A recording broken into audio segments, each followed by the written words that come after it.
Hello everyone, Assalamu alaikum. Welcome to Indigo Podcast channel. আমি এজা শাহরিয়ার আপনাদের সবাইকে স্বাগত জানাচ্ছি লিসবন পর্তুগাল থেকে।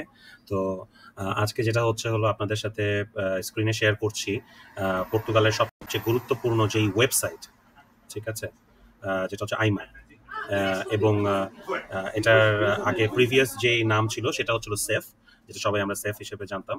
তো এখন সেটা হচ্ছে হলো এজেন্সিয়া পারা ইন্টিগ্রেসাও মিগ্রাসোই শিয়াজিলো, ঠিক আছে। তো এটা সংস্থা চেঞ্জ হয়ে এটা আইমা হয়েছে সংক্ষেপে। তো এখন আইমার পোর্টালটা কেন আপনাদেরকে দেখাচ্ছি, আইমার পোর্টালটা দেখানোর আসলে কি, তো যারা আসলে পর্তুগালে অভিবাসন করতে চায় বা যারা আসলে পর্তুগালে এসে বসবাস করতে চায় বা পর্তুগাল থেকে তাদের ডকুমেন্ট তৈরি করতে চায় বা পর্তুগালে এসে যেটা হচ্ছে হলো ইউরোপে থাকার পার্মানেন্ট রেসিডেন্সি বা স্টেটাকে তৈরি করতে চায়, তো তাদের জন্য এই পোর্টালটা খুবই গুরুত্বপূর্ণ, ঠিক আছে। তো এই পোর্টালটা নিয়ে আজকে আমার স্পেসিফিকলি কথা বলার আসলে কি আছে, আমি কোনো ইমিগ্রেশন কনসালটেন্ট না বা আমার কোনো ইমিগ্রেশন লয়ারের সাথে, ঠিক আছে, কোনো রকমের লিয়াজো নাই বা কারোর সাথে আমি কোনো সলিসিটারের সাথে আমি কোনো যেটা হচ্ছে হলো যে লিয়াজো স্থাপনও করিয়ে দিব না। তাহলে আসলে বিষয়টা কি, বিষয়টা কেন আমি এই আইমার পোর্টালটা আজকে আপনাদেরকে দেখাচ্ছি। যেটা হচ্ছে হলো যে আপনার যারা আপনার পর্তুগালে আপনার সেনজেনের অন্যান্য কান্ট্রি থেকে আসে বা ভিজিট ভিসাতে আসে বা জব সিকিং ভিসাতে আসে বা হোয়াট এভার বিভিন্ন নানা ধরনের, ঠিক আছে, ভিসাতে আসে বা না আসে বা যেটাই হোক, ঠিক আছে, যে কোনোভাবে পর্তুগালে আপনি এসে যদি আপনার রেসিডেন্স পারমিট আবেদন করতে হয়, ঠিক আছে, মানে এমন না যে আপনি পর্তুগালের রেসিডেন্স পারমিট আপনি নিয়ে আসছেন। একটা হচ্ছে হলো আপনি বাংলাদেশ থেকে আপনি পর্তুগালের আপনি যেটা হচ্ছে রেসিডেন্স পারমিট আপনি নিয়ে আসছেন, তাদের ক্ষেত্রে এটা না, ঠিক আছে। এটা হচ্ছে হলো যারা ইউরোপের বিভিন্ন দেশ থেকে বা ধরুন আপনার মিডল ইস্ট থেকে, তারা হয়তো বা ইটালির ভিসা নিয়ে বা ফর এক্সাম্পল আপনার ক্রোয়েশিয়া এখন সেনজেনের মধ্যে, তো ক্রোয়েশিয়ার ভিসা নিয়ে রোমানিয়া কিছুদিন পরে সেনজেনে চলে আসবে, সেটার ভিসা নিয়ে আপনার যারা হচ্ছে হলো সেনজেনভুক্ত কান্ট্রির যেহেতু পারমিশন থাকে, তো সেই ক্ষেত্রে পর্তুগালে এসে পর্তুগালে তাদের যে আবেদন ম্যানিফেস্টেসাও দি ইন্টারেস্টে বা এক্সপ্রেশন অফ ইন্টারেস্ট, যেটাকে বাংলায় আমরা সেফ এন্ট্রি বলে থাকি, ঠিক আছে, যে এটা যারা করে থাকে রেসিডেন্স পারমিট আবেদন করার জন্য, ঠিক আছে, তাদের জন্য যেটা হচ্ছে হলো এই পোর্টালটা খুব দরকার। এখানে কিন্তু যারা আপনার পুরনো, যারা আপনার এখানে 2 বছরের বেশি, 3 বছর, 4 বছর, 5 বছর, আজকের এই ভিডিওটা কিন্তু তাদের জন্য একদমই না। যারা একদম নতুন আসছে বা নতুন আসার পরিকল্পনা করছে বা এসে গিয়েছে এবং যাদের হাতে পর্তুগালের, আমি আবার রিপিট করছি, পর্তুগালের রেসিডেন্স পারমিটটা নাই, ঠিক আছে, এবং পর্তুগালের রেসিডেন্স পারমিট বা যে কোনোভাবে পর্তুগালের কোনো একটা পারমিট আবেদনের জন্য আপনি প্রসেস করবেন বা চেষ্টা করবেন, ঠিক আছে, তাদের জন্য আজকের এই ভিডিওটা, ঠিক আছে। তো আমরা যারা এখানে নতুন আসি, তো তারা সবাই সাধারণত একটা জিনিসই আমরা জানি, সেটা হচ্ছে যে আপনাকে আর্টিকেল 88.2 এবং আর্টিকেল 89.2, ঠিক আছে, এটাতে আবেদন করে আপনাকে 2 বছর ওয়েট করে আপনাকে যেটা হচ্ছে হলো কার্ড রিসিভ করতে হবে, ঠিক আছে। তো আর্টিকেল 88.2 হচ্ছে হলো যারা আপনার চাকরির জন্য আবেদন করে, হ্যাঁ, আর আর্টিকেল 89.2 হচ্ছে যারা ব্যবসা দেখিয়ে যারা হচ্ছে রেসিডেন্স পারমিট কার্ডের জন্য আবেদন করে, যেটা 2 বছরের কার্ড হয় প্রথমটা, বোথ ক্ষেত্রেই, ঠিক আছে। আমরা শুধুমাত্র এইটাই জানি, হ্যাঁ, কিন্তু আরো যে বিভিন্ন আপনার উপায় আছে বা আরো যে বিভিন্ন আপনার আর্টিকেল আছে, যে আর্টিকেলগুলোতে আপনি অ্যাপ্লিকেশন করে ফর এক্সাম্পল আপনি যেটা হচ্ছে হলো আরো আরো আপনি নিতে পারবেন, বিভিন্ন উপায় আপনি খুব জলদি বা তাড়াতাড়ি হোয়াট এভার আপনি কার্ড আপনি নিতে পারবেন আরো ডিফারেন্ট ডিফারেন্ট ক্যাটাগরিতে, সেটা আজকে আপনাদেরকে দেখাবো। তো সেটা জানার জন্য এটা অবশ্যই আপনাকে একটু হলো যেটা হচ্ছে হলো শিক্ষিত হতে হবে, ঠিক আছে, বা আপনার অ্যাটলিস্ট ইংলিশ সে নলেজ থাকতে হবে, ঠিক আছে, তাহলে আপনি এটা দেখতে পারবেন। আর যাদের যেটা হচ্ছে হলো মানে শিক্ষাগত যোগ্যতা অতটা নাই বা যারা এগুলো নেভিগেট করতে পারবেন না, ঠিক আছে, বা যারা এটাকে হচ্ছে হলো ব্রাউজ করতে পারবেন না বা ইনফরমেশন এখান থেকে নিতে পারবেন না, তাদেরকে আসলে বিভিন্ন মানুষের কাছে যেতে হয়, ঠিক আছে। তো এই ভিডিওটা কিন্তু আসলে যাদের স্বল্প শিক্ষার থেকে একটু যারা শিক্ষিত, ঠিক আছে, তাদের জন্য এটা প্রযোজ্য, কারণ এখানে যদি আপনি নিজে নিজে, হ্যাঁ, আপনি যদি ইনফরমেশন বের করতে চান তাহলে এটা আপনার জন্য। আর আপনি যদি নিজে নিজে ইনফরমেশন বের করার মতো ক্যাপাসিটি আপনার না থাকে, যেমন আসলে শিক্ষাটা ফ্যাক্টর না, শিক্ষাটা অতটা বেশি ফ্যাক্টর না, কারণ আমি এরকমও দেখেছি আপনার যেটা হচ্ছে যে আপনার শিক্ষিত মানুষ কিন্তু একটা ইমেল লিখতে পারে না, ঠিক আছে, স্টুডেন্ট ভিসাতে হয়তো বা এসেছিল আপনার ইউরোপের অন্য কোনো নর্ডিক কান্ট্রিতে, বাট একটা ইমেল পর্যন্ত লিখতে পারে না, যেটার জন্য তার একটা হেল্প লাগে। তো এখন এমতাবস্থায় এই ব্যক্তি তো আপনার শিক্ষিত, কিন্তু এই ব্যক্তি তো আপনার একটা ইমেইল লিখতে পারে না, একটা কোনো কিছু করতে পারে না। তারা সবসময় হচ্ছে হলো আপনার যেকোনো মানে যেকোনো দেশে বাংলা পাড়াতে তার যেতে হয়। ঠিক আছে? বাংলা পাড়াতে যাওয়ার আমি খারাপ কিছু বলছি না। বাট মানে তার সবসময় হচ্ছে হলো তাকে মানে তার হচ্ছে হলো হেল্পের দরকার হয়। সেটা আলাদা। তো সেই ব্যক্তিরা এই ভিডিও দেখে উপকৃত হবেন না। হ্যাঁ? এটা তারাই উপকৃত হবেন যারা ধরেন নিজেরা প্রসেসিং করে নিজেরা এসেছেন বা নিজেরা এট লিস্ট একটা জিনিস আপনারা যেটা হচ্ছে হলো আপনারা যদি আইডেন্টিফাই করেন বা এটা নিয়ে একটু স্টাডি করেন, তাহলে আপনারা পরবর্তী স্টেপটা নিজেরাই বের করতে পারবেন তাদের জন্য। ঠিক আছে? তো এটার সাথে আসলে খুব যে বেশি শিক্ষিত হতে হবে তাও না। এখানে স্বল্প শিক্ষিত হলেও চলবে, বাট জিনিস আইডেন্টিফাই করা বা রেকটিফাই করা, হ্যাঁ, এটার আপনার ক্যাপাসিটি থাকতে হবে। ওকে? সো এই আইমার ওয়েবসাইটটা তো আমার তো দেওয়াই থাকবে ডিসক্রিপশনে। এই ওয়েবসাইটে আসলে আপনি যদি একটু নিচের দিকে স্ক্রল ডাউন করেন, তাহলে আপনি এখানে কি উপায় থাকার জন্য আপনি পারমিশন পেতে পারবেন। একটা হচ্ছে হলো টু লিভ, একটা হচ্ছে হলো একটা হচ্ছে টু স্টাডি, পড়াশোনা। ঠিক আছে? একটা হচ্ছে বসবাস, একটা পড়াশোনা। একটা হচ্ছে টু ওয়ার্ক। ঠিক আছে? হ্যাঁ, আর বাকি নিচেরগুলো আপনার দেখার কোনো দরকার নাই। বাকি নিচেরগুলো হচ্ছে আইমার সার্ভিসেস এর ব্যাপারে বা এটসেট্রা আদার ইনফরমেশনস। ঠিক আছে? তো এই যে তিনটা যে অপশন, এই তিনটা অপশন হচ্ছে হলো আপনার খুবই ইম্পর্টেন্ট। ঠিক আছে? তো প্রথমে যদি টু ওয়ার্ক আমরা ধরে নিচ্ছি হচ্ছে হলো এখানে কাজের ভিত্তিতে আপনি রেসিডেন্স পারমিট আবেদনের জন্য আপনি অ্যাপ্লাই করবেন। ঠিক আছে? তাহলে এখানে টু নো মোর আপনি যদি ক্লিক করেন, ঠিক আছে? টু নো মোরে ক্লিক করে এটা এই ওয়েবসাইটে কিন্তু আপনার পর্তুগিজে আসবে। আপনার ব্রাউজারে আপনি জাস্ট ট্রান্সলেট দিলে কিন্তু এটা আপনার দেখুন আমারটা অটো ট্রান্সলেট হয়ে যাচ্ছে। আপনার কিন্তু যেটা হচ্ছে এখানে ইংলিশে আপনার ট্রান্সলেশনটা দেখাচ্ছে। তো দেখুন এখানে কি আর্টিকেল আছে, প্রত্যেকটা আর্টিকেল এখানে আপনার দেখাচ্ছে। যেমন আমরা সাধারণত কি জানি যে চাকরি দিয়ে যদি আপনার রেসিডেন্স পারমিট আবেদন করতে হয় তাহলে আর্টিকেল 88.2। ঠিক আছে? দেখুন residence permit to exercise subordinate professional activity with exemption from residence visa. ঠিক আছে? তারপরে আপনার আর্টিকেল 89.2 যেটা হচ্ছে হলো residence permit to exercise independent professional activity with residence visa. এখন আপনি যদি এই আর্টিকেল 88.2 এর মধ্যে ঢুকেন, এখানে যদি আপনি ক্লিক করেন, ঠিক আছে? তাহলে এখানে কিন্তু একদম বিস্তারিত বর্ণনা দেওয়া আছে যে কি আপনার ডকুমেন্ট লাগবে। আপনার এটার জন্য কারো কোনো প্রফেশনাল বডি বা কোনো প্রফেশনাল জায়গাতেও আপনার যাওয়ার কোনো দরকার নেই। কারণ এই আবেদনটা আপনি কিন্তু এসএফ এর যে পোর্টাল সেখানে আপনি নিজেই করতে পারেন। ঠিক আছে?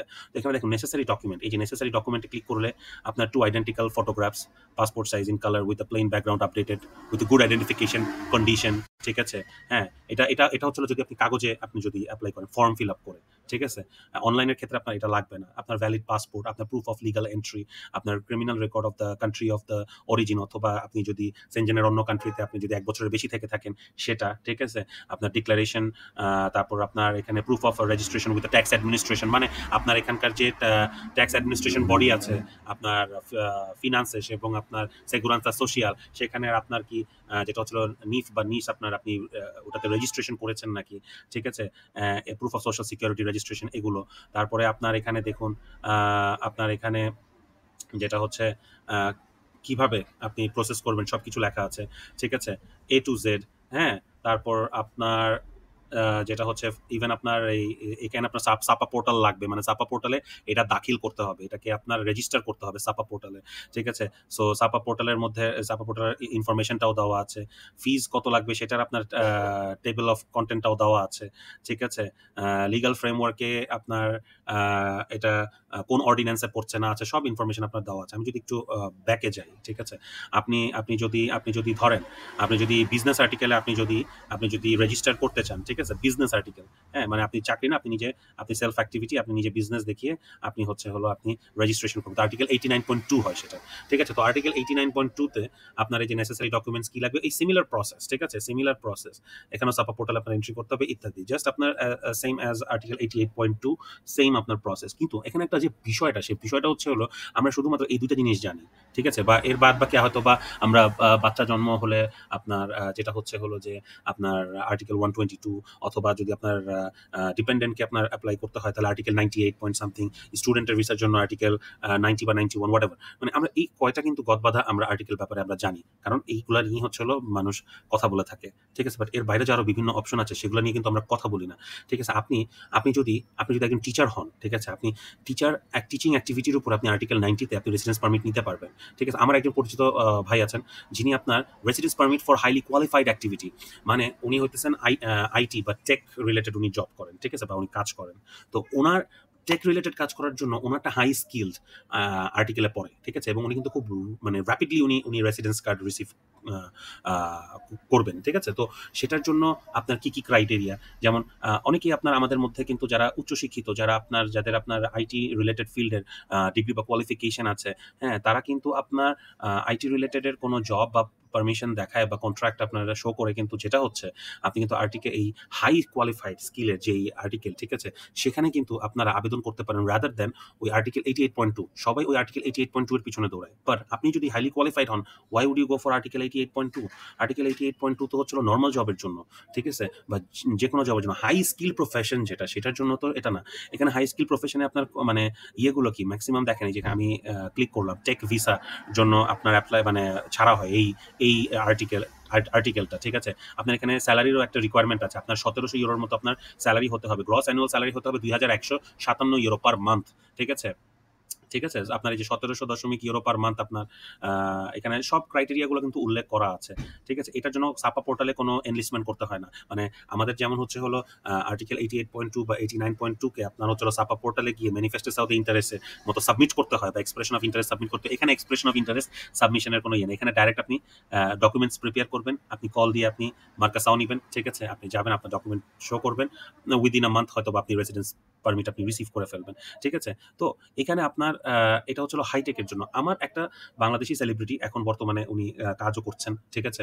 ওনার সাথে আমার পরিচয় আছে, উনি আমি যেখানে বসবাস করি সেখানে ঘুরতেও এসেছিলেন, ঠিক আছে। তো ওনারা যেটা হচ্ছে হলো ওনারা এখানে এমনি ট্যুরে এসেছিলেন, ভিজিট করতে এসেছিলেন। তো ওনারা পরবর্তীতে এখানে ওনারা যেই ফিল্ডের কালচারাল অ্যাক্টিভিটি, ওই ফিল্ডের এখানে বিজনেস তারা ওপেন করবেন, ঠিক আছে। তো ওই ফিল্ডের যে বিজনেস ওপেন করবেন সেটা হবে হচ্ছে হলো এই যে residence permit for cultural activity.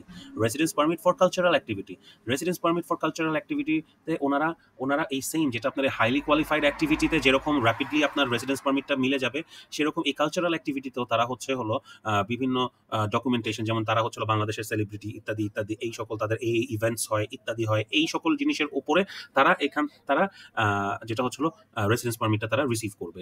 তো তাহলে আসলে এরকম অনেক আপনার আর্টিকেল আছে, বিভিন্ন আর্টিকেল আছে, আপনি আসলে সবকিছুই যে আপনার একই গদবাঁধা যে প্রসেস, সেই সিস্টেমেই যে আপনাকে অ্যাপ্লিকেশন করতে হবে, ইটস নট লাইক দ্যাট। অনেক কিছুর জন্য আপনার কোনো এক্সপ্রেশন অফ ইন্টারেস্ট আপনার সাবমিট করতে হবেও না, আপনি আপনার সকল ডকুমেন্টস আপনি রেডি করে আপনি জাস্ট হচ্ছে হলো অ্যাপয়েন্টমেন্ট নেবেন আপনি, ঠিক আছে, আইমাতে, এবং অ্যাপয়েন্টমেন্ট নেওয়ার পরে আপনি হচ্ছে হলো সেটা অ্যাপ্লাই করতে পারবেন, ঠিক আছে। যেমন এখানে আপনার রেসিডেন্স পারমিট আপনার আইসিটি, ঠিক আছে, ওয়ার্কার্সদের জন্য আইসিটি, মোবাইল, বিভিন্ন রকমের আপনার সেক্টরের মানে সিস্টেমের অপশন আছে, বিভিন্ন আর্টিকেল আছে। আমি যদি একটু একটু ব্যাকে যাই, ঠিক আছে, একটু ব্যাকে গিয়ে আমি যদি আপনার যেটা হচ্ছে হলো স্টাডি পারপাস, ঠিক আছে, স্টাডি পারপাসে যে রেসিডেন্স পারমিটগুলো সেটা যদি আমি দেখাই এস্তুদার, ঠিক আছে। তো এইখানে আপনি এখানে দেখতে পারবেন, আপনি এটাকে জাস্ট হচ্ছে ট্রান্সলেট করে নেবেন, তাহলে আপনার জন্য সুবিধা হবে যে আপনার residence permit issue to high education students, ঠিক আছে, আর্টিকেল 91। তারপরে mobility of high education students, article 91। Residence permit for রিসার্চারের জন্য 91B, ঠিক আছে। তারপর হচ্ছে residence permit for mobility researchers 91C, ঠিক আছে। Residence permit for interns, residence permit for volunteers, ঠিক আছে। টোটালি কিন্তু আপনার মানে প্রত্যেকটাতে যদি আপনি ক্লিক করেন, ঠিক আছে, যেমন যদি রিসার্চারেরটাতে ক্লিক করেন, রিসার্চারেরটাতে আপনার কি কি নেসেসারি ডকুমেন্টস লাগবে সেগুলো দেওয়া আছে, ঠিক আছে। আপনার এখানে সাপা পোর্টালে এটার কোনো এনলিস্টমেন্ট করতে হবে না, মানে আপনাকে কোনো এক্সপ্রেশন অফ ইন্টারেস্ট সাবমিট করতে হবে না, ঠিক আছে। সব কিছুই কিন্তু আপনার এখানে একটি লিগাল ইনফরমেশন, ভ্যালিড ইনফরমেশন আপনার এখানে দেওয়া আছে। আর যেটা হচ্ছে আপনি যদি ফর এক্সাম্পল আমি আবার একটু ব্যাকে যাই, সেটা হচ্ছে হলো আপনি যদি এখানে বসবাসের জন্য ভিভের, ঠিক আছে, বসবাসের জন্য, হ্যাঁ, এটাকে আমি ট্রান্সলেট করে একটু দেখিয়ে দিই যে আপনার যদি আপনি টু লিভ এটার উপরে বেস করে আপনি যদি হচ্ছে হলো রেসিডেন্স পারমিট আপনি নিতে চাচ্ছেন, তাহলে এখানে যদি আপনি যান, তাহলে এখানে কিন্তু আপনার বিভিন্ন ধরনের আপনার আর্টিকেল আপনি পাবেন, ঠিক আছে। যেমন আপনার স্টার্ট আপ ভিসা আছে, হ্যাঁ, স্টার্ট আপ ভিসার বিজনেস ভিসা কিন্তু এক না, দুটা কিন্তু আলাদা। স্টার্ট আপ ভিসার জন্য কিন্তু আপনার অনেক ক্যাটাগরি আছে, যেমন হচ্ছে আপনার ইমিগ্রেন্ট অন্টারপ্রেনিউয়ার্স। এখন যদি আপনি অন্টারপ্রেনিউয়ার হয়ে থাকেন, ঠিক আছে, তো অন্টারপ্রেনিউয়ার হলে আপনি আর্টিকেল 89 হবে, কারণ বিজনেসটা হচ্ছে আর্টিকেল 89 পড়ে, বাট এটা আর্টিকেল 89.4, ঠিক আছে। আর্টিকেল 89.4 নেসেসিটি যে ডকুমেন্টস, সেই ডকুমেন্টসগুলো এখানে কিছু ভিন্নতা রয়েছে, এখানে ইনভেস্টমেন্টের কিছু বিষয় থাকে, এখানে আদার কিছু প্রুফ অ্যান্ড অ্যাক্টিভিটিস আপনার এখানে শো করতে হবে। এখানে দেখুন, আপনি যদি স্টার্ট আপে আসেন, ঠিক আছে, তাহলে কিছু স্পেসিফিক ডকুমেন্টের কথা বলা আছে, যে document proving that it is integrated into A certified incubator in accordance with the provision of ordinance এত ইত্যাদি। হ্যাঁ, আপনি এখানে এখানে কিন্তু সাপা পোর্টালের কোনো কিছু দেওয়া নেই। অথচ আপনি যদি বিজনেস ভিসায় আর্টিকেল 89.2 তে আপনি যদি এপ্লাই করেন, তাহলে কিন্তু আপনাকে সাপা পোর্টালে এটার কিন্তু এক্সপ্রেশন অফ ইন্টারেস্ট আপনাকে সাবমিট করতে হচ্ছে। বাট এই ক্ষেত্রে কিন্তু আপনার করতে হচ্ছে না। ঠিক আছে? স্টার্ট আপ ভিসা যেটা। এছাড়া আপনার মনে করেন যে আপনি রেসিডেন্স পারমিট ফর ইনভেস্টমেন্ট, আপনি যদি ইনভেস্টমেন্ট করেন, যদি আপনার ৫ লাখ ইউরোর উপরে আপনার ইনভেস্টমেন্টের ক্যাপাসিটি থাকে, ঠিক আছে? তাহলে আপনি সেটাও আপনি এখানে করতে পারবেন।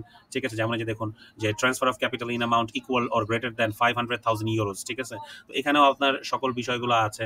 হ্যাঁ, যার এরকম ক্যাপাসিটি আছে সে কেন আপনার আর্টিকেল 89.2 মানে যার আপনার এত বড় ক্যাপাসিটি আছে বিজনেস এস্টাবলিশ করার, যে ধরুন আপনার বাই বর্ন বিজনেসম্যান বাংলাদেশে, ঠিক আছে, বড় বিজনেসম্যান, তার তো আপনার আর্টিকেল 89.2 তে বিজনেসের এক্সপ্রেশন অফ ইন্টারেস্ট সাবমিট করার কোনো কারণ নেই। সে আর্টিকেল 90A তে আপনার আসতে পারেন। ঠিক আছে? এটা হচ্ছে রেসিডেন্স পারমিট ফর ইনভেস্টমেন্ট। ঠিক আছে? আচ্ছা, এছাড়া আপনার যেমন হচ্ছে হলো আপনি ফ্যামিলি রিউনিফিকেশনের ক্ষেত্রে এখানে আপনার টোটাল ক্লজগুলো একদম স্পেসিফিকলি আলাদা আলাদা করে খুব সুন্দর করে আপনার দেওয়া আছে। যদি আপনার বাচ্চা এখানে বর্ন হয়, তাহলে আর্টিকেল 122 তে, ঠিক আছে, আপনি কিভাবে রেসিডেন্স পারমিট আপনি রিসিভ করতে পারবেন সেটা, অথবা আপনার বাচ্চা এখানে বর্ন, হ্যাঁ, কিন্তু কার্ততে সিধাটাও পায়নি কারণ আপনি ১ বছর আগে এখানে স্থায়িত্ব দেখাতে পারেন নাই, তাহলে সেই ক্ষেত্রে আপনার বাচ্চাকে স্কুলে প্রি স্কুলে ভর্তি করার মাধ্যমে আপনি কিভাবে রেসিডেন্স পারমিট নিতে পারবেন, টোটাল ইনফরমেশন কিন্তু আপনার এখানে দেওয়া আছে। এই ইনফরমেশনগুলো কিন্তু আপনার যেটা হচ্ছে হলো কোথাও গিয়ে জানতে হবে বা ইয়ে করতে হবে এরকম কোনো কিছু না। এবং এগুলোর জন্য আপনার সাপা পোর্টালে কিন্তু ম্যাক্সিমামই আপনার সাপা পোর্টালে কিন্তু কোনো ইনপুট দিতে হয় না, মানে এক্সপ্রেশন অফ ইন্টারেস্ট আপনাকে সাবমিট করতে হয় না। আপনি জাস্ট হচ্ছে কল করে, আপনার এখানে নাম্বারও দেওয়া আছে, কল করে আপনি যেটা হচ্ছে অ্যাপয়েন্টমেন্ট নেবেন এবং অ্যাপয়েন্টমেন্ট নিয়ে আপনার সমস্ত ডকুমেন্টস আপনি রেডি করে প্রিপেয়ার করে আপনি যাবেন। ঠিক আছে? যদি আপনার সেই স্পেসিফিক আর্টিকেলের এগেনস্টে অ্যাপয়েন্টমেন্ট যদি খোলা থাকে। ঠিক আছে? তো তাহলে এগুলা যখন আপনি করে যাবেন, তখন ইন দ্যাট কেস আপনার কিন্তু এই যে সাপা পোর্টালের যে কাজটা, এই সাপা পোর্টালের কিন্তু আপনার এই এক্সপ্রেশন অফ ইন্টারেস্ট বা ম্যানিফেস্টেশন অফ ইন্টারেস্ট নিয়ে আপনার কাজ করতে হবে না। ঠিক আছে? আপনি ডাইরেক্ট আপনি কিন্তু যাইতে পারেন এবং আপনাদের যদি প্রয়োজন হয় যে সাপা পোর্টালে আপনার এক্সপ্রেশন ইন্টারেস্ট কিভাবে সাবমিট করে, এটার জন্য কোনো উকিল ধরতে হয় না বা কোনো কিছু করার লাগে না, এটা ডাইরেক্ট আপনার করা যায়।